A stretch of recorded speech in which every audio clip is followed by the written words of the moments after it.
Vous êtes-vous déjà demandé ce qui se cache sous la surface de votre esprit conscient?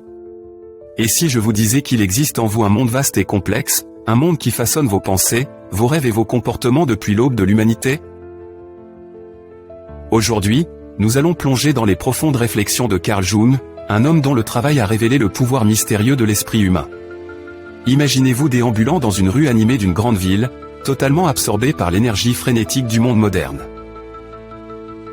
Soudain, vous tombez sur une relique ancienne, un fragment d'une colonne enfouie depuis des siècles, un morceau d'histoire qui vous transporte dans une autre époque. C'est ce genre d'expérience que Carl Jung évoque lorsqu'il parle du pouvoir des mythes et des symboles. Ce sont des reliques anciennes de l'esprit, murmurant des histoires de notre passé collectif, des histoires qui résonnent encore en nous aujourd'hui. L'exploration de la psyché humaine par Jung s'apparente à une fouille archéologique, déterrant des couches de conscience enfouies depuis des millénaires. Au cœur de son œuvre se trouve le concept de l'inconscient collectif, un réservoir de souvenirs partagés et d'archétypes qui dépassent l'expérience individuelle. Ces archétypes sont des symboles universels, des motifs qui apparaissent dans les mythes, les rêves et l'art à travers les cultures et les époques. Ils sont les fondations de notre psyché, sculptant nos perceptions et orientant nos comportements de manière souvent inconsciente. Mais pourquoi devrions-nous nous intéresser à ces symboles et mythes anciens? Quelle pertinence ont-ils dans notre monde moderne, rapide et dominé par la technologie? La réponse réside dans leur nature intemporelle. Comme le suggère Jung, les mythes ne sont pas simplement des récits du passé, ce sont des entités vivantes qui continuent d'influencer nos vies. Ils nous offrent une grille de lecture pour comprendre l'expérience humaine, révélant nos peurs les plus profondes, nos désirs et nos conflits. Considérons la légende d'Édipe, une histoire qui fascine les publics depuis des siècles. Jung souligne que ce drame antique n'est pas simplement un récit tragique, mais aussi le reflet d'un conflit intérieur qu'il appelle la fantaisie incestueuse. Cela pourrait sembler choquant, voire moralement scandaleux, mais c'est un rappel des vérités complexes et souvent inconfortables qui résident en nous. En affrontant ces vérités, nous acquérons une compréhension plus profonde de nous-mêmes et de notre place dans le monde. Le travail de Jung nous pousse également à reconsidérer la nature de la science et du savoir. Il soutient qu'une théorie, même partiellement erronée, a de la valeur car elle éclaire des phénomènes qui pourraient autrement passer inaperçus. Cela nous oblige à examiner les faits sous différents angles, éveillant de nouvelles pistes de réflexion et repoussant les limites de nos connaissances. Ainsi, Jung perçoit la science non pas comme une quête dogmatique de la vérité absolue, mais comme un processus dynamique et évolutif de découverte. Cette perspective est particulièrement pertinente dans le domaine de la psychologie, un champ que Jung a cherché à élargir au-delà des biais subjectifs et personnalistes de son époque. Il visait à comprendre l'inconscient comme une psyché objective et collective, une idée qui le distinguait de ses contemporains comme Freud et Adler. Pour Jung, l'inconscient n'était pas simplement un réservoir de désirs refoulés, mais une toile riche d'expériences humaines partagées, une source de créativité et de perspicacité.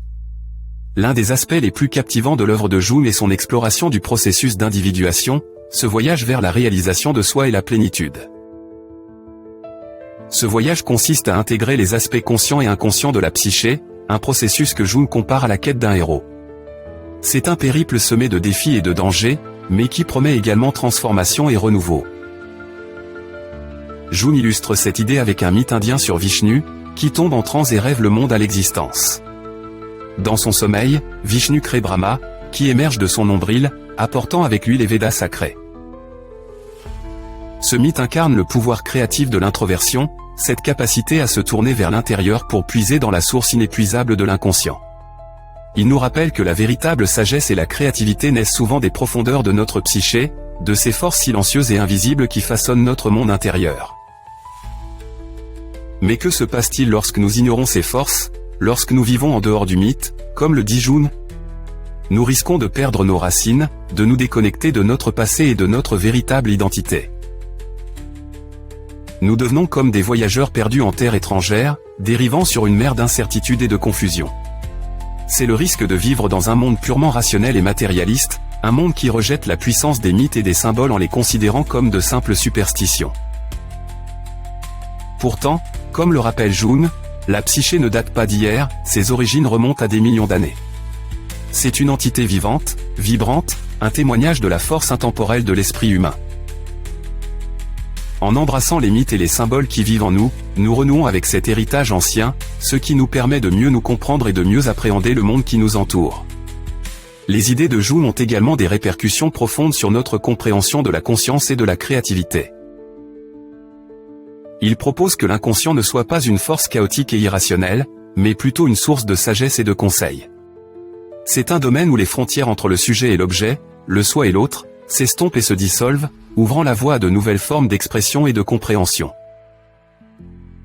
Cette idée est magnifiquement illustrée par le concept de l'anima, la personnification de l'inconscient collectif. L'anima incarne l'aspect féminin de la psyché, un reflet de la mère éternelle, source de vie et de créativité. C'est un rappel que la véritable créativité naît d'un lieu d'unité et de plénitude, de la fusion des contraires et de la dissolution des frontières. En fin de compte, le travail de Jung est un témoignage de la puissance de l'esprit humain, une célébration de sa complexité et de sa profondeur. Cela nous pousse à regarder au-delà des apparences, à explorer les recoins cachés de notre psyché et à embrasser les mystères qui s'y trouvent. C'est une invitation à entreprendre un voyage vers la découverte de soi, à libérer la puissance de notre esprit et à réaliser notre plein potentiel. Alors, la prochaine fois que vous vous sentez perdu dans le tumulte et le chaos de la vie moderne, prenez un instant pour faire une pause et réfléchir. Écoutez les murmures des reliques anciennes en vous, les mythes et symboles qui ont guidé l'humanité depuis des millénaires. Ils détiennent la clé pour révéler les profondes intuitions de votre esprit, ces intuitions capables de transformer votre vie et le monde qui vous entoure. Alors que vous vous tenez au seuil de votre propre conscience, vous pourriez commencer à percevoir les fils subtils qui tissent la trame de votre existence. Ces fils ne sont pas simplement la somme de vos expériences, mais les motifs complexes créés par l'interaction des archétypes, des mythes et des symboles qui habitent les profondeurs de votre psyché. En reconnaissant ces motifs, vous entamez un voyage semblable à celui du héros, une aventure vers l'inconnu qui promet à la fois des dangers et des révélations.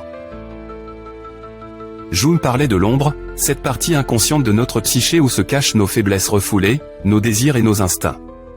C'est une ombre projetée par la lumière de la conscience, renfermant à la fois un potentiel immense de créativité et les germes de la destruction. L'ombre nous rappelle que dans la psyché humaine résidant à la fois la lumière et l'obscurité, ces forces duales qui définissent notre nature et nous poussent vers la croissance ou la stagnation.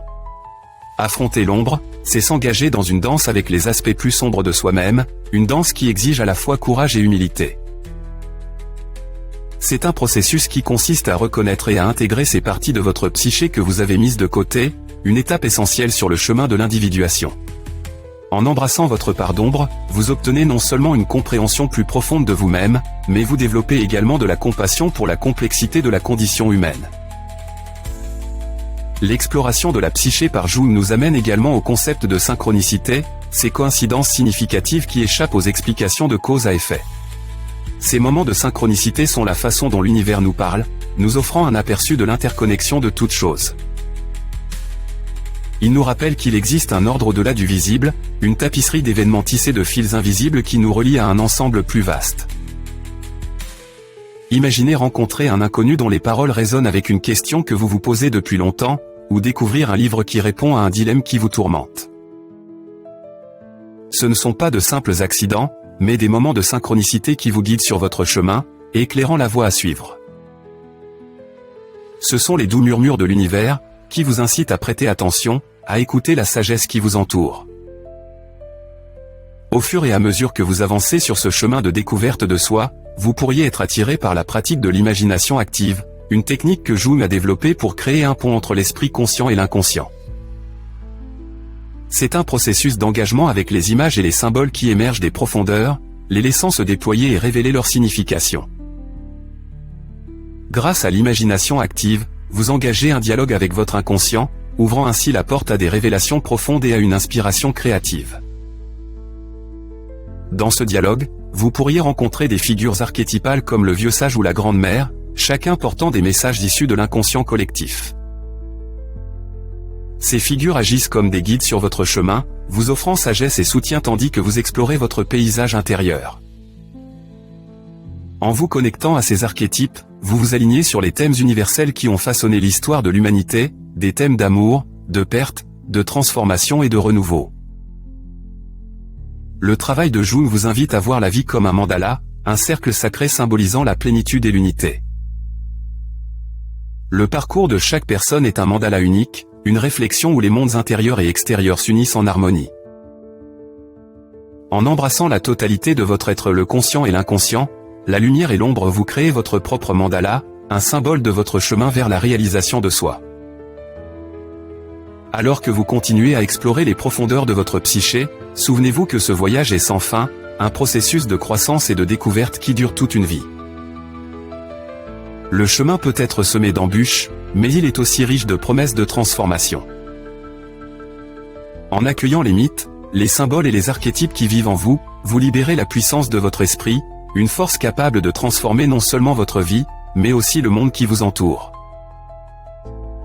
En fin de compte, les réflexions de Jung nous rappellent que nous faisons tous partie d'une histoire plus vaste, une danse cosmique qui transcende le temps et l'espace. En écoutant les murmures des reliques anciennes en nous, nous renouons avec la sagesse intemporelle de l'esprit humain, ce qui nous permet de mieux comprendre qui nous sommes et notre place dans l'univers. C'est un voyage qui nous invite à nous éveiller au mystère de l'esprit, à embrasser l'inconnu et à s'engager sur le chemin de la découverte de soi avec courage et curiosité.